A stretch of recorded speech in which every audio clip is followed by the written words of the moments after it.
An introduction to the book of Genesis. Genesis was completed by Moses in the wilderness of Sinai in 1513 BCE. Born in 1593 BCE, Moses was a prophet, leader, judge, historian, and mediator. He wrote the first 5 books of the Bible, called the Pentateuch, as well as Job, Psalm 90, and possibly Psalm 91.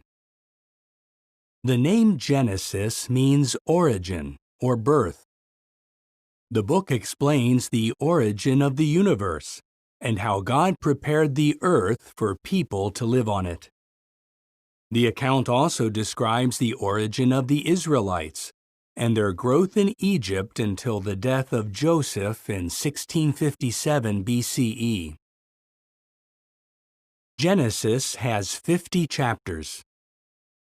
Chapters 1 and 2 outline how God, in 6 periods called days, prepared the earth for humans and then created the first man and woman, Adam and Eve. They were to fill the earth and subdue it, and they had the prospect of everlasting life. In chapter 3, Eve is tempted by a serpent to disobey God. Adam joins her in disobedience, bringing sin and death into the human family. In chapter 6, wicked angels materialize and take women as wives, producing hybrid offspring called Nephilim.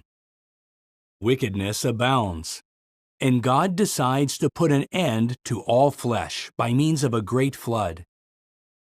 Noah, however, has found favor with God, who tells him to build an ark to save his family and the various kinds of animals. In chapters 10 and 11, we read that after the flood, people start to build a city with a great tower, thus defying God's purpose for humans to fill the earth.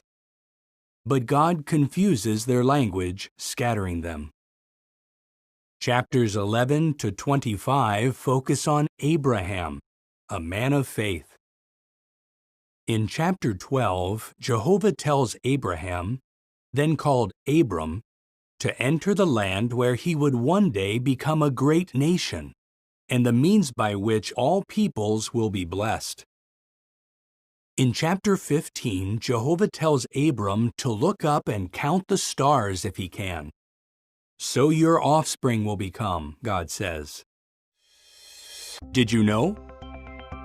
Genesis sets the theme for the entire Bible. The vindication of Jehovah's right to rule and the fulfillment of his purpose for the earth and mankind by means of his kingdom in the hands of a future offspring. This offspring and his work were first foretold at Genesis 3:15. The book of Revelation shows how that offspring crushes the original serpent, Satan, and brings the promised blessings to all obedient mankind. In chapter 19, God destroys Sodom, Gomorrah, and neighboring cities because of their gross sexual immorality. In chapter 22, Jehovah tells Abraham to sacrifice his son Isaac. But when Abraham attempts to do so, Jehovah stops him and reaffirms his earlier promises concerning Abraham's future offspring. Chapters 24 to 50 focus largely on Isaac, his twin sons Jacob and Esau, and Jacob's son Joseph. Isaac blesses Jacob, who then goes to distant Padan Aram. There, by means of Leah, Rachel, and their 2 maidservants, Jacob fathers many children, including 11 sons. Jacob then returns to Canaan, where God changes his name to Israel, and where Rachel gives birth to Jacob's 12th son. Chapters 37 to 41 tell how Jacob's 17-year-old son Joseph is sold by his brothers and becomes a slave to Potiphar, a court official of Pharaoh. Potiphar's wife later tries to seduce Joseph, but fails. She accuses him of sexual assault, and he is imprisoned. When Joseph is 30 years old and still a prisoner, he interprets Pharaoh's dreams with the help of God's Spirit. As a result, Joseph is set free and appointed Prime Minister of Egypt. In chapters 42 to 47, Joseph is reunited with his family, who settle in Egypt as alien residents. Chapter 49 contains Jacob's deathbed prophecy about his sons.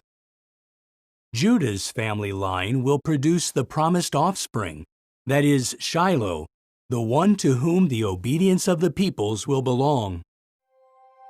As you read the book of Genesis, note how it explains the root cause of mankind's suffering. See how and why the patriarchs gained God's favor and blessing.